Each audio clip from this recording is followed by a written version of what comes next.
ஓவரா கத்துனால தொண்டைய பிடிச்சி நெம்பி நெம்பி விட்டுட்டேன். இப்ப வலிக்குது வலிக்குதுன்றா.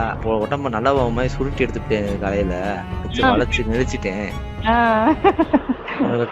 காலை வச்சு லாக் பண்ணல முட்டி லாக் ஆயிருச்சு. யாருக்கு? அவளுக்கு நொண்டி நொண்டி நடந்துகிட்டு இருக்கா. உடனே 10 பேர் சேர்ந்து அடிச்சு போட்ட மாதிரி இருக்கும் போல. காயங்கள் வேற உதட்டுல ஏற்பட்ட காயங்கள் வேற ஆயிப்போச்சு. சொல்லி வச்சிரு, வாய் ஓவரா பேசினா இப்படித்தான் இருக்கும். அப்படித்தான் அப்படின்னு சொல்லிட்டேன். சொல்லி வச்சுட்டேன். அவங்க எது தேவையாவும் நீ பேசக்கூடாது, அவங்கள பத்தி இது பண்ணக்கூடாது. இல்ல நான் அவங்களதான் இது பண்ணணும்னு நான் சொல்லவே இல்லை. விஸ்வக்க கூட்டு போங்க, இருக்க வைங்க. அவன் இப்ப பெரிய பையன், அவன் பாத்துக்கோ. சின்னவனுக்கு வந்து அவன் பொண்ணு டக்குன்னு இதாகுது. அவன் கொஞ்சம் வளர்ந்த பின்னாடி கூட கூட்டு போங்க. கூட்டிட்டு போறதுக்கு என்ன பிரச்சனை? இப்ப ஏன் வந்து அப்படியே டாபிக்க மாத்திர, நீயும் டாபிக்க மாத்திட்டு பேசாதனே.